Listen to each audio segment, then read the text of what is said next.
Ai, ai.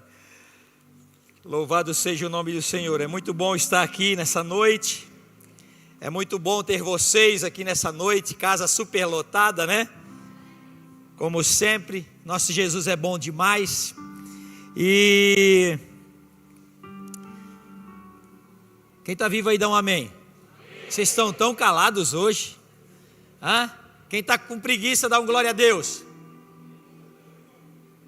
Escutei um burburinho lá naquele cantical. Gente, eu que pedi para o Ministério do Louvor cantar essa música que é do Marcos Witt, Acenda uma Luz, e que você receba nessa noite essa canção e deixe ela entrar no teu coração, porque o principal motivo de cada um de nós estarmos aqui hoje é porque alguém se deixou ser luz nas mãos de Jesus, amém? Antes de começar, o que a gente faz? Vamos orar, feche seus olhos em nome de Jesus. Pai querido, Pai amado, obrigado pela tua presença nesse lugar. Obrigado, Senhor, porque tu estás aqui já desde cedo, desde o culto da manhã, Senhor. Tu já tens operado nesse lugar. E tu sabias que cada um de nós viria aqui nessa noite. E hoje, Senhor, a minha oração é para que tu alcances, Senhor, através da palavra, cada um de nós, e que nós possamos sair daqui hoje, Senhor, renovados pelo teu Espírito, renovados pelo poder da tua palavra. E aquele que entrou aqui, Senhor, sem esperança, que entrou aqui, Senhor, desacreditado, ou sem uma expectativa de milagre, Senhor, que saia daqui hoje com a sua bênção nas mãos. É o que te pedimos, Senhor, em nome de Jesus, amém? Abra comigo a palavra do Senhor em Êxodo, segundo livro da Bíblia, capítulo 3, a partir do verso 1. Êxodo, capítulo 3, verso de número 1. Aleluia. Estou sentindo vocês tão calados. Vamos fazer uma ginástica aqui? Vão? Levanta 2 dedos para o céu, 2 dedos bem alto. Vamos fazer um abdominal. Agora, para baixo, para cima, para baixo, para cima. Deus, já alongamos, já acordamos. Cutuca o teu irmão que está do lado aí, se ele estiver dormindo. Senhoras, se os seus senhores dormirem no culto, dá um cutucão na costela dele, não deixa ele dormir. Sacode ele, porque essa palavra tem que entrar no coração dele hoje. Senhores, se a sua senhora dormir, dá um cutucão nela aí, não deixa ela dormir, porque essa palavra vai formar uma mulher que é uma pérola para ti daqui para frente, amém? Diz assim a palavra do nosso Deus, no livro de Êxodo capítulo 3. Moisés tomava conta das ovelhas de Jetro, seu sogro, sacerdote em Midian. Ao conduzir o rebanho a uma parte distante do deserto, chegou à montanha de Deus, o Horebe. O anjo do Senhor apareceu em um fogo chamejante, como diz a minha versão, no meio de um arbusto. E ele olhou e viu que, apesar do arbusto arder em chamas, ele não era destruído por elas. Moisés disse então: vou me aproximar e contemplar esta visão incrível e descobrir o motivo que o arbusto não ser destruído pelo fogo. Quando o Senhor Deus viu que ele se aproximou para observar, Deus chamou-o do meio do arbusto: Moisés, Moisés. E ele respondeu: eis aqui estou. E ele disse: não chegue mais perto, tire as sandálias dos seus pés, pois o lugar onde você está é santo, é sagrado. Aleluia.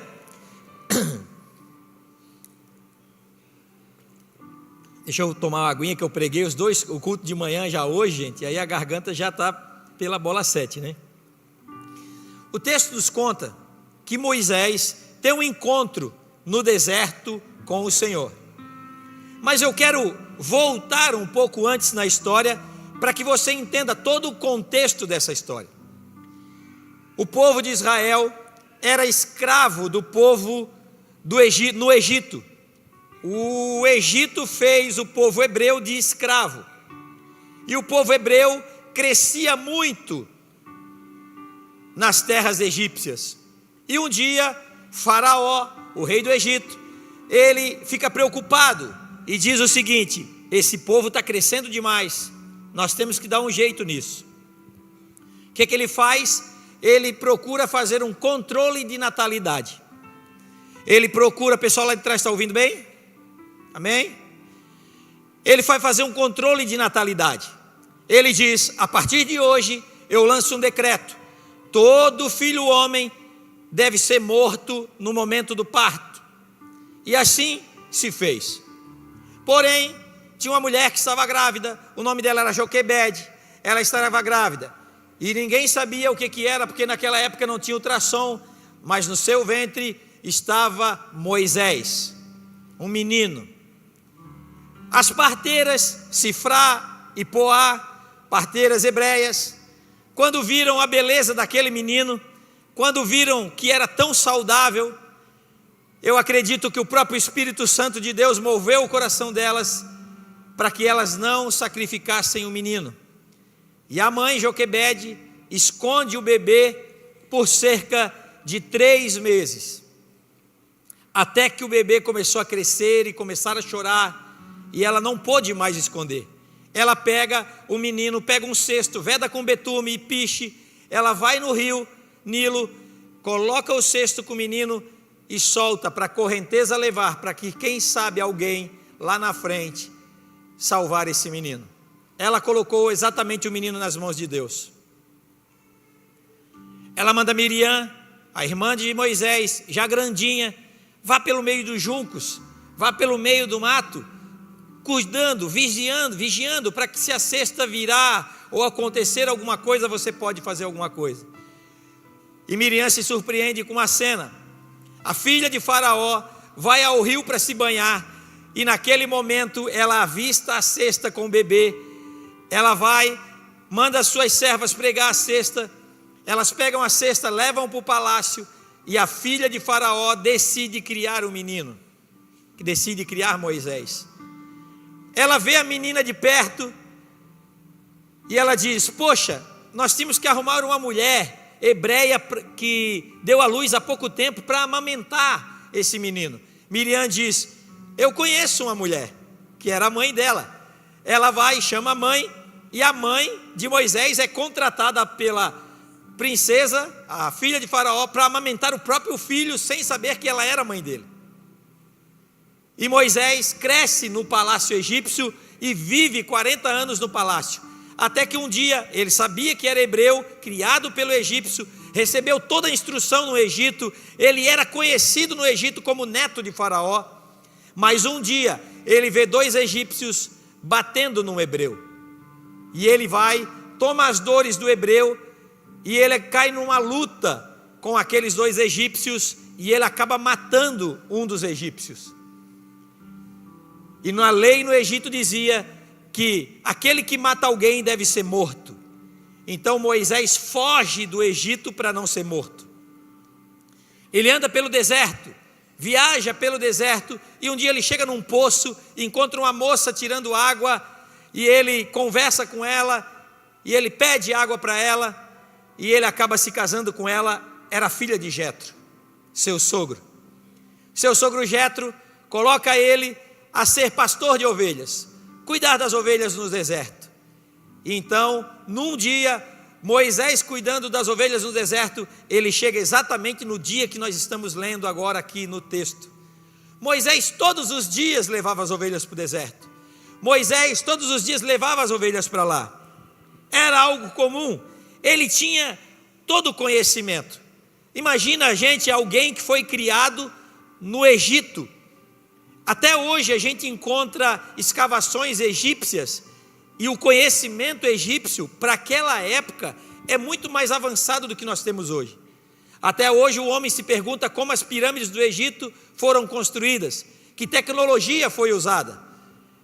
A gente não entende. Então o Egito era muito capacitado também na ciência e na área intelectual. Moisés foi 40 anos criado no Egito como neto de Faraó.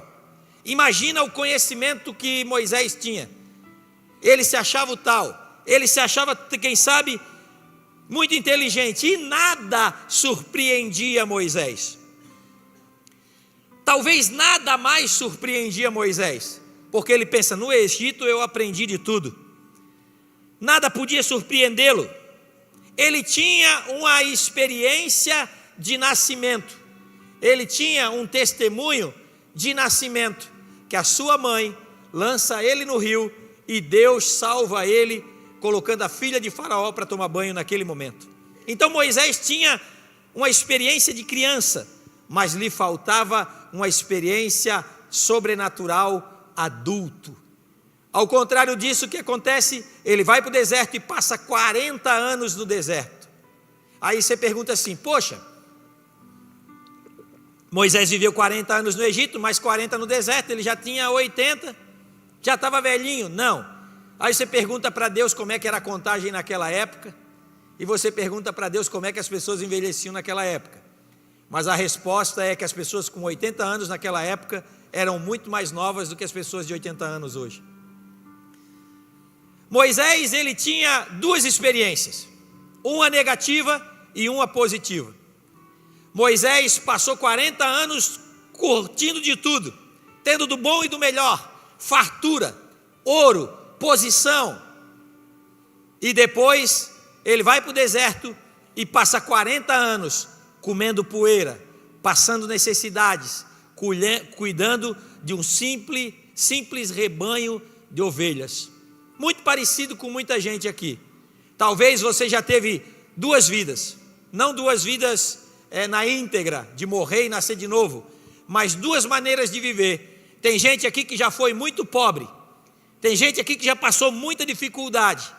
Eu já falei aqui que eu me lembro de o meu pai contar que quando eu tinha 2 anos de idade, o meu pai chega com um saco de roupa suja do trabalho, e eu vou ao encontro dele e disse: o pai trouxe um pãozinho, e era só um saco de roupa suja, porque nós passávamos dificuldades. E teve gente como eu, quando criança, passou muita dificuldade, mas hoje talvez já tenha uma vida melhor, já nem entende quanta fartura tem hoje. Eu me lembro quando criança que Coca-Cola nem se tomava Coca, se tomava Pepsi, e era só no domingo e às vezes uma vez por mês. E hoje a gente nem quer refrigerante, a gente quer se livrar dele. Mas naquela época era uma festa. E tem pessoas aqui que não passaram dificuldades quando eram criança, muito pelo contrário, tinham tudo, viveram uma vida boa, eram prósperos, e hoje, por uma grande, talvez, destino da vida, ou por más decisões, ou por alguns acidentes, hoje passam dificuldade. Às vezes não só financeira, mas na área da saúde, ou quem sabe num relacionamento, ou quem sabe qual seja a dificuldade que você enfrenta hoje. O fato é que, como Moisés, talvez você já tenha vivido duas experiências positivas e negativas. Nada mais surpreendia Moisés. Moisés já tinha visto o que era bom da vida e aquilo que era dificultoso na vida. Eu imagino um cara tão conhecido, eu imagino ele lá cuidando das ovelhas, conversando com os outros pastores e contando como era a vida no Egito. Hoje os crentes contam como era a vida no Egito, mas lembrando do Egito como se fosse a vida mundana, a vida lá no mundo. E alguns ainda se engrandecem por aquilo que fizeram de errado, mas a coisa mais certa que tem é que no Egito nós éramos escravos. Aleluia!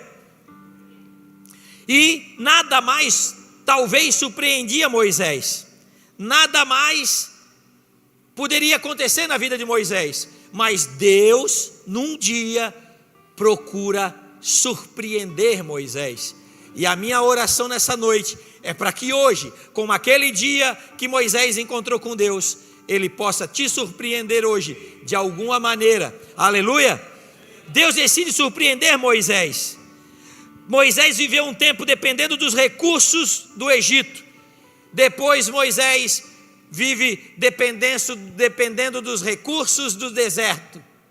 Mas Deus quer levar Moisés a um patamar aonde ele vai sobreviver pela provisão e os recursos de Deus.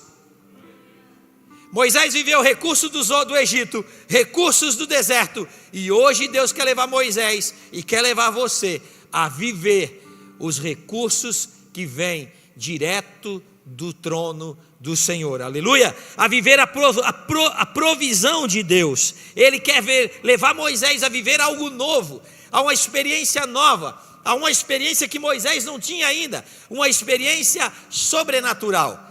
Deus quer levar você a viver uma experiência sobrenatural, porque só uma experiência sobrenatural faz você mudar todo o norte na sua vida, mudar toda a sua maneira de pensar, toda a sua maneira de agir. Só uma experiência sobrenatural causa um impacto na nossa vida, aleluia.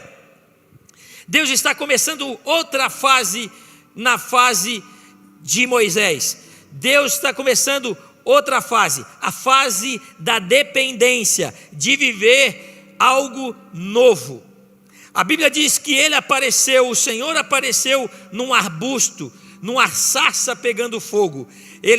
Agora só imagine só, aquele arbusto, aquela sarça é um arbusto, uma moita para o manezinho aqui, ela sempre esteve ali.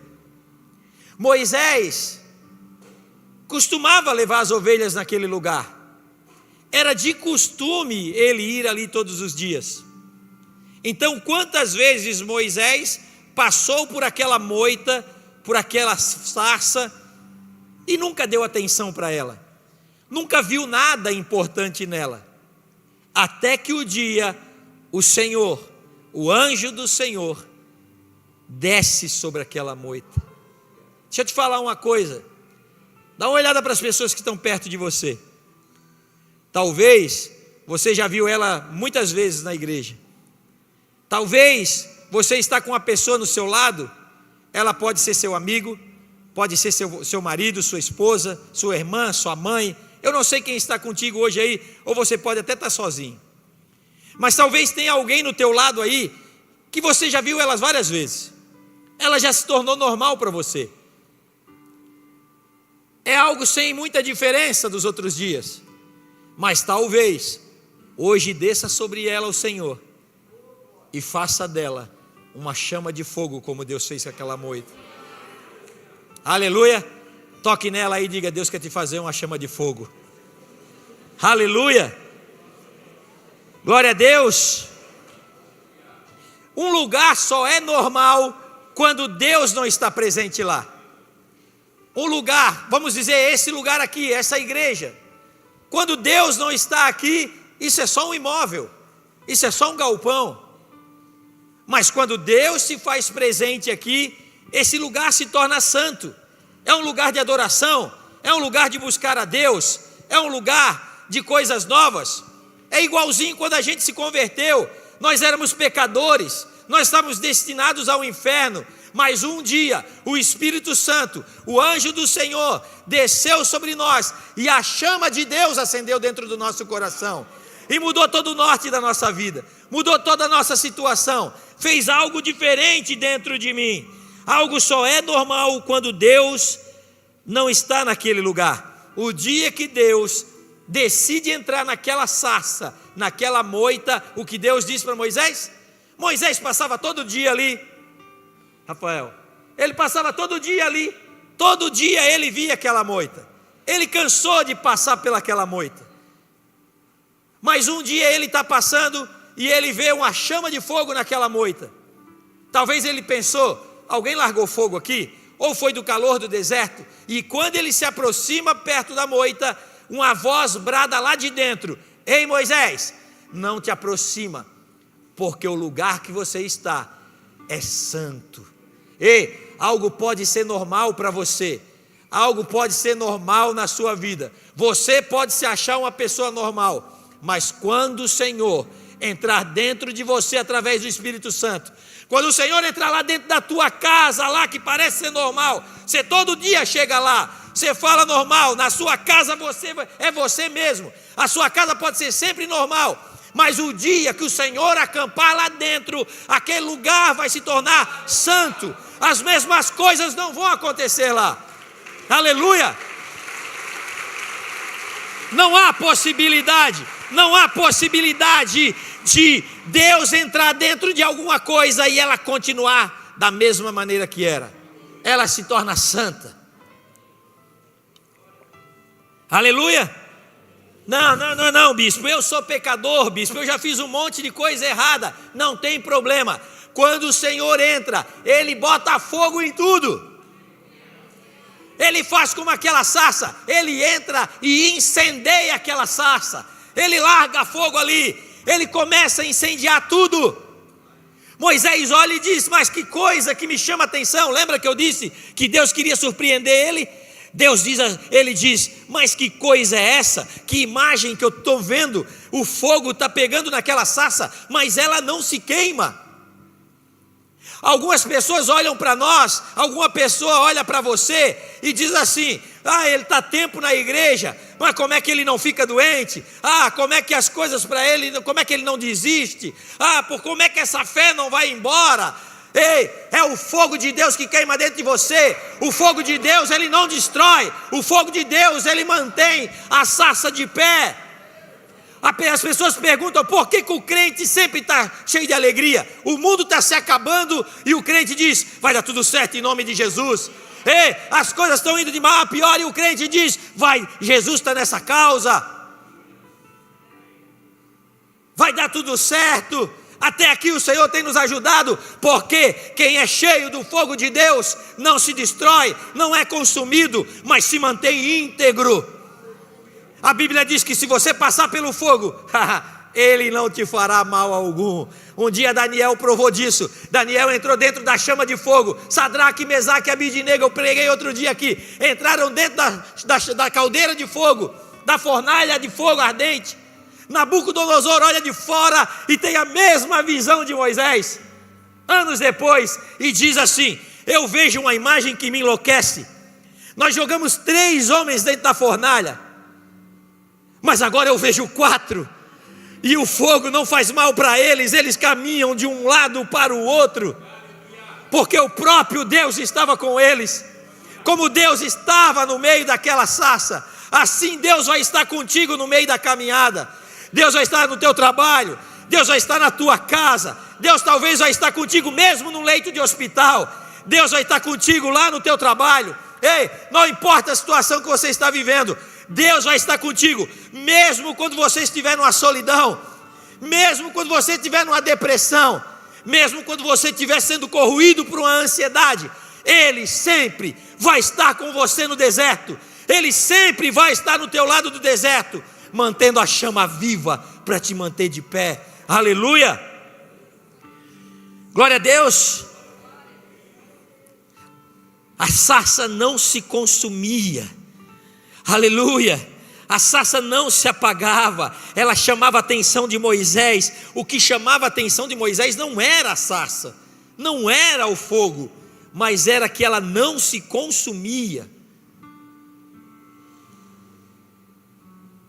Olha a igreja do Senhor, quantos anos de perseguição a igreja tem, e a igreja é igual a pandeló, quanto mais bate, é igual a massa de pão, quanto mais bate, mais porrada leva, mais cresce.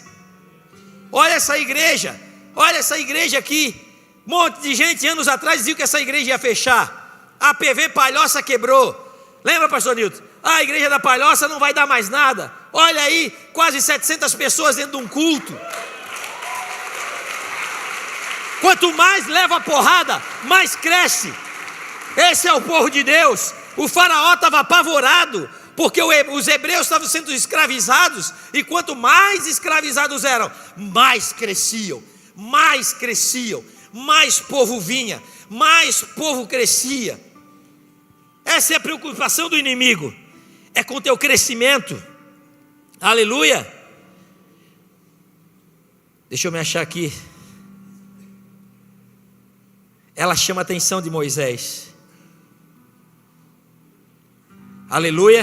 Você quer saber se Deus está numa sarça? Se Deus está no fogo? Você quer saber se Deus está no fogo? Quando a gente vai numa igreja evangélica, principalmente igrejas pentecostal, tem muito costume de... Ultimamente, eu vou ser sincero para vocês, tá? Ultimamente eu ando até com vergonha. Muita vergonha. Porque a internet, ela fez dois caminhos. Levar o evangelho para frente, mas também expor muitas coisas erradas. Esses dias eu estou na internet, olhando, e uma imagem do culto. E o pastor chega, aqui ó, que eu estou com uma metralhadora de Deus, e os membros tudo caindo. Chega a ser um absurdo. Olha a metralhadora de Deus, e aí Deus vai atirar nos seus servos? Que eu vou botar uma bala santa aqui, tu vai ser...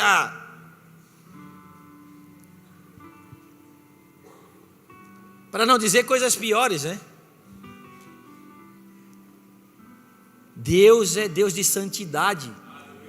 Aonde tem Deus, tem que ter ordem, tem que ter santidade. Essa semana me perguntaram de novo, lá na obra do galpão novo lá, por que o galpão é preto? Por que as paredes são escuras dentro? Porque sabe que a gente tem uma negatividade. O pastor Silas Malafaia falou uma vez uma frase que eu achei tremenda. Ele disse assim, ó: nunca dê ao diabo algo que Deus não deu para ele, porque as cores foram todas formadas por Deus: branco, azul, preto, amarelo, verde, tudo foi criado por Deus. Mas quando a gente escuta trevas, quando a Bíblia fala trevas, não é trevas escuridão, é trevas maldade. Está entendendo? É maldade, é ausência de luz. A cor preta, ela não é ausência de luz, ela é escura, um pouco mais do que o marrom. Isso é só estética, é porque esse telão bonito que você vê, se você pintar a igreja de branco, ele não aparece. Outra, eu sou uma pessoa que eu tenho dificuldade com a claridade. Quando eu olho uma parede branca, eu começo a ver uns mosquitinhos na frente do olho. Muita gente deve ser assim. É um desgaste na vista. Então, quando eu ficava na igreja, a igreja branca, eu tinha que fechar o olho, ficava assim, ó, uma dificuldade. E o ambiente assim, ele fica mais, descansa mais você. Mas as pessoas sempre acham que aquilo ali é coisa do diabo. Um perguntou para mim se era igreja maçônica. Mas a igreja maçônica é branca. Você vai a uma casa maçônica, ela é pintada de branca, não é preta. Da onde tiraram uma coisa dessa? Você quer ver quando uma pessoa está no fogo? Não é porque ela pula muito, não é porque ela rodopia muito, não é porque ela fala muito em línguas. Isso não é fogo. O fogo é quando ela enfrenta todos os desafios e ela não é consumida. Você quer ver quando uma pessoa é cheia de fogo? Ela tem fé até o fim, ela não desiste, ela vem para os cultos, ela ora, ela prega, ela evangeliza, ela lê a Bíblia, ela é de Deus, ela é cheia da presença de Deus. Você fala com ela, ela não critica, ela não murmura, ela fala coisas boas. Essa pessoa é cheia do fogo. Ela tem o próprio Espírito Santo de Deus. Porque que você vê? Você vê muitas vezes a pessoa pulando num pé só, rodopiando, entregando profecia. Mas você vai lá fora, ela está sendo consumida pelo diabo, pelo pecado. Ela deve os outros, ela pega mentira, ela engana os outros. E por isso às vezes a igreja fica mal falada. Porque pega esse tipo de gente que aparentemente tem um fogo, mas de Deus não tem nada. Deus é santo e faz dos seus filhos santos. E quando o fogo de Deus entra em você, você se torna santo. Por isso ele diz para Moisés: tira as sandálias dos teus pés. Bispo, mas eu sou pecador ainda. Eu também sou, mas todos os dias. A Bíblia diz, você sabe, lá em Apocalipse, quando João chega na cidade de Deus e ele vê uma grande multidão com roupas brancas e folha de palmeiras nas mãos, e ele pergunta: Senhor, quem são aqueles? Aqueles são os que lavaram as suas vestes no sangue do Cordeiro. São são aqueles que todos os dias dobram o joelho e pedem perdão ao Senhor. Aleluia. Você pode errar, você pode falhar, mas quando você dobra os seus joelhos, ou talvez não precisa nem dobrar o joelho, mas quando você num culto desse aqui, você começa a dizer o seguinte e pensar no seu coração: Senhor, me perdoa porque eu tenho errado naquele assunto. Senhor, me perdoa porque eu tenho falhado naquela área. Me perdoa, Senhor. Você está lavando as suas vestes no sangue do Cordeiro. E um dia você vai estar lá no céu, com folhas de palmeiras nas mãos, adorando o Rei dos Reis, o Senhor dos Senhores. Aleluia! Porque não adianta ter fogo e não ter perseverança. A sarça perseverava sem queimar. A sarça, a moita, permanecia sem queimar. Ei! Chega um momento na tua vida que o Espírito Santo entra dentro de você e você permanece sem desistir, sem desanimar, sem voltar um passo atrás. Como diz o ditado, para trás só para pegar impulso. Para trás só para pegar impulso. Às vezes você tem que recuar um pouco para pegar impulso. Eu estou enfrentando um desafio, eu vou recuar um pouco, vou orar, vou me fortalecer e vou seguir em frente. Desistir jamais. O apóstolo Paulo disse: nós não somos daqueles que desistem, mas somos daqueles que perseveram até o fim. Aleluia! Tem pessoas olhando para você e dizendo, talvez tem gente olhando lá na tua família, ou lá na tua empresa, lá no teu trabalho. Tem pessoas olhando para você e dizendo assim: logo logo ele vai desistir, logo logo essa fé vai se acabar. Olha que eu ouvi isso no meu trabalho, quando eu trabalhava lá naquele lugar, e eu comecei a ir para a igreja, e naquela época tinha que ir de gravatinha, gente. E aí eu ia saindo e escutava um gritando aleluia, o outro dizendo: vai otário, dá dinheiro para o pastor. Mas eu sabia a experiência que eu tinha tido. Como Moisés, eu tive uma experiência sobrenatural. Aconteceu algo que eu não esperava, algo que eu não achava que pudesse acontecer com alguém. Eu tive uma experiência real com o Senhor. E não interessa o que eles falavam, eles podiam dizer: logo logo ele vai desistir, logo logo ele está aqui na bagunça com a gente, logo logo ele está na farra e na bebedeira de novo. Mas não, cada dia eu me fortalecia mais, cada dia eu me santificava mais, cada dia eu aprendia mais com o Senhor, cada dia eu me entregava mais a Ele. E cada dia o Senhor ia aumentando a chama dentro de mim, cada dia o Senhor ia fazendo eu mais forte, cada dia o fogo pegava mais e a moita se consumia menos. Aleluia! Está vivo aí, crente? Deus quer te manter aceso. Ele apareceu-lhe um anjo no meio da chama de fogo. Deus sempre vai se manifestar no meio da chama de fogo. Ah, que eu vou ler a Bíblia em casa e vou orar em casa, e Deus vou ficar cheio do fogo. Não, você já viu uma braseira? Aqui nós moramos no sul, aqui é cheio de churrasco. Tem gaúcho aí? Posso ouvir um glória? Tem gaúcho aí? Sabe, se perguntar por nordestino, tem nordestino aí?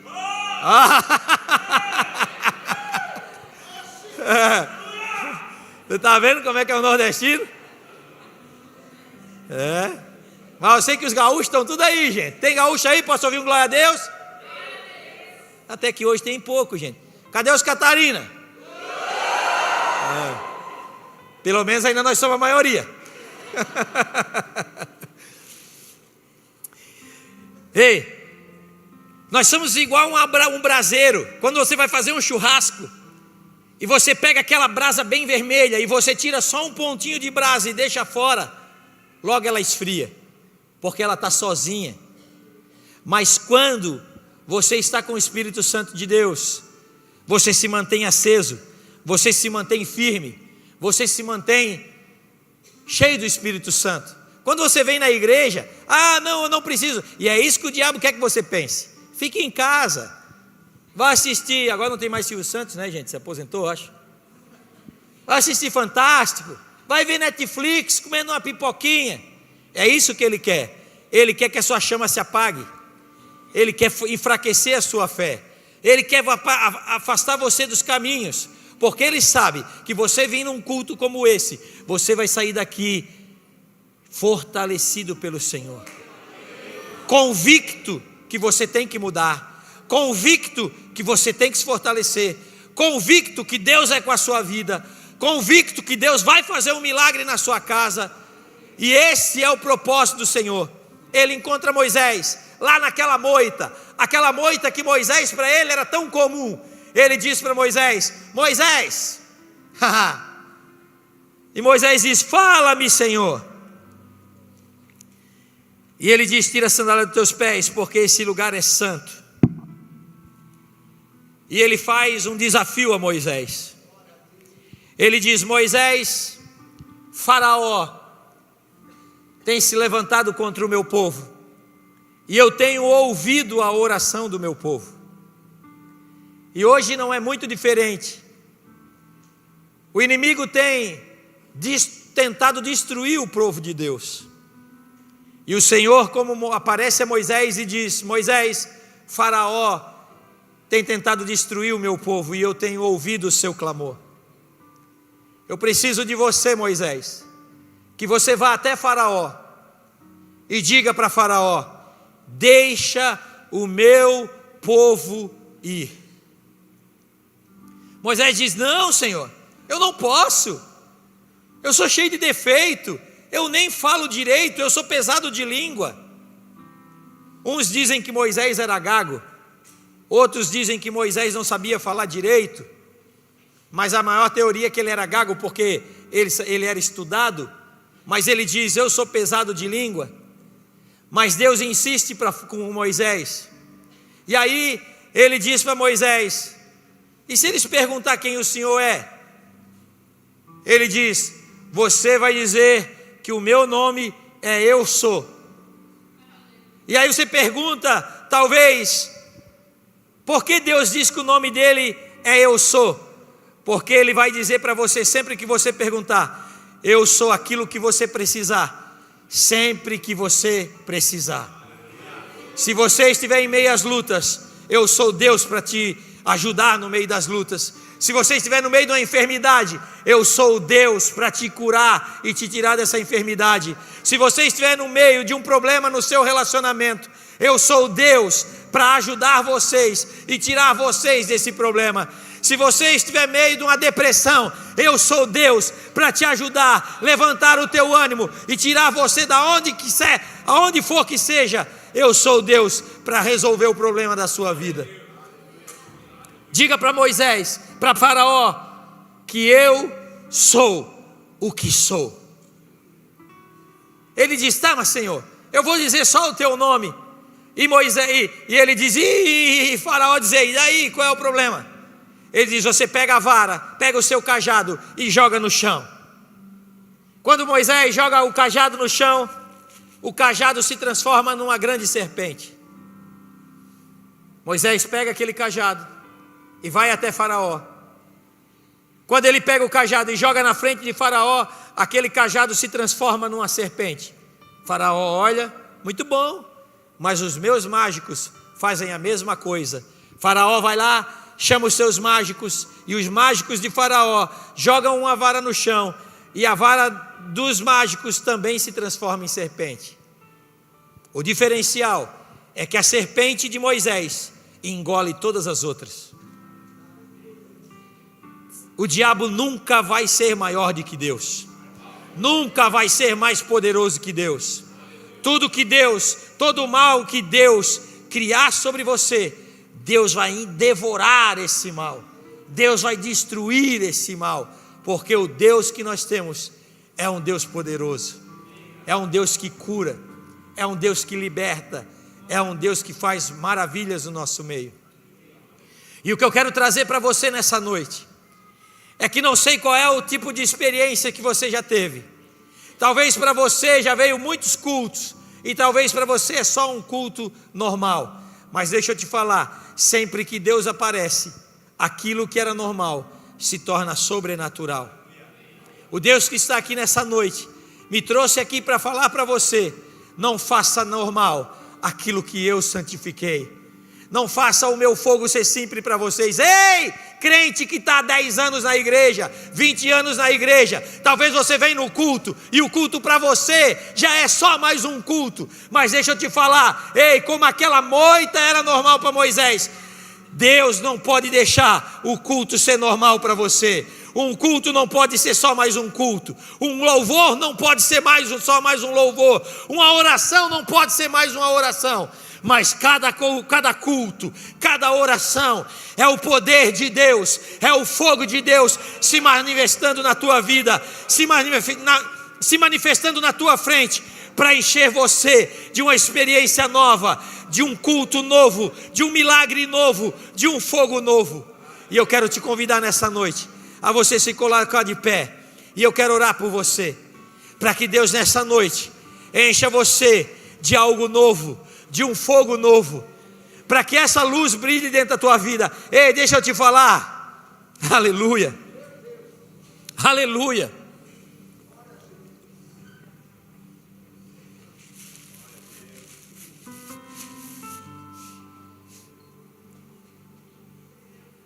Talvez você está aqui nessa noite e você diga: qual a razão de eu estar aqui?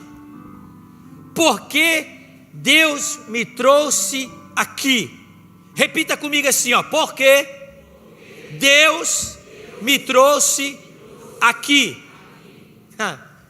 Ele te trouxe aqui pela mesma razão que Ele me trouxe. Deus te trouxe aqui pela mesma razão que Ele me trouxe. Porque um dia, e eu falo todos os dias que eu prego, eu entrei dentro da igreja e o milagre do Senhor me alcançou. E Deus te trouxe, Deus me trouxe aqui para me curar. Não, Deus não te trouxe aqui para te curar. Você vai ser curado, mas Ele não te trouxe para te curar. Deus me trouxe aqui para restaurar o meu casamento. Não, Ele vai com certeza restaurar o teu casamento, mas Ele não trouxe você aqui para restaurar o teu casamento. Deus me trouxe aqui para mudar minha vida. Não, Ele não trouxe aqui para mudar a tua vida, mas com certeza Ele vai mudar a tua vida.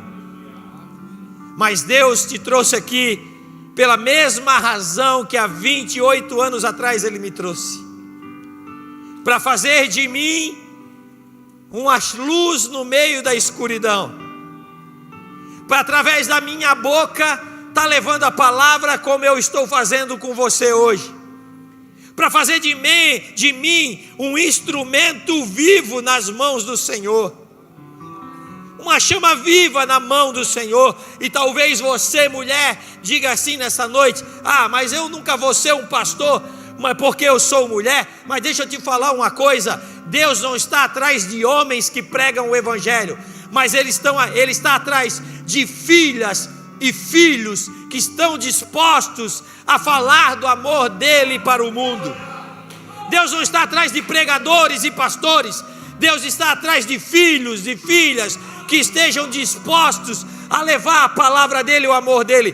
Tanto que Ele pega para Moisés e diz: Moisés, eu só preciso que você vá. Arão, o seu irmão, vai falar no seu lugar, mas eu preciso, Moisés, que você impulsione ele. Eu preciso, Moisés, que você empurre Arão.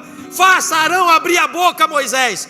Faça Arão abrir a boca, porque quando Arão abrir a sua boca na frente de Faraó, Faraó vai ter que se dobrar, Faraó vai ter que retroceder. Deus quer que você abra a sua boca, porque quando você abrir a sua boca em oração, o diabo vai ter que ceder, o diabo vai ter que retroceder, ele vai ter que voltar atrás, porque você vai ser uma chama viva do Senhor, você vai ser cheio do Senhor. Aleluia! Oh, como eu sinto a presença de Deus aqui. Como eu sinto a presença do Senhor. Acenda essa luz. Tem uma chama dentro de você. Tem uma chama dentro do irmão do seu lado. Tem uma chama dentro da tua casa. Tem uma chama dentro da tua igreja. Deixa essa luz brilhar. Seja uma luz nas mãos do Senhor. Deixa o Senhor usar você.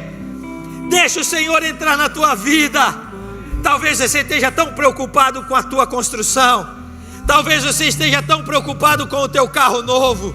Talvez você está tão preocupado em casar. Ei, talvez você está tão preocupado com a tua carreira profissional. Mas deixa eu te falar, deixa Ele entrar dentro de você. Deixa Ele fazer você um instrumento nas mãos do Senhor. Ei, a Bíblia diz: desperta, ó tu que dormes, e Cristo te iluminará. Desperta, igreja do Senhor.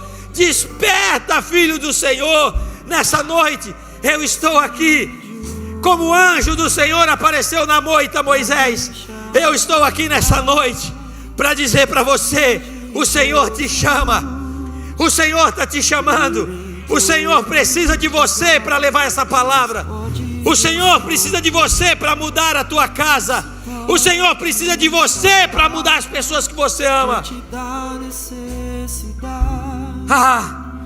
Não se ache incapaz.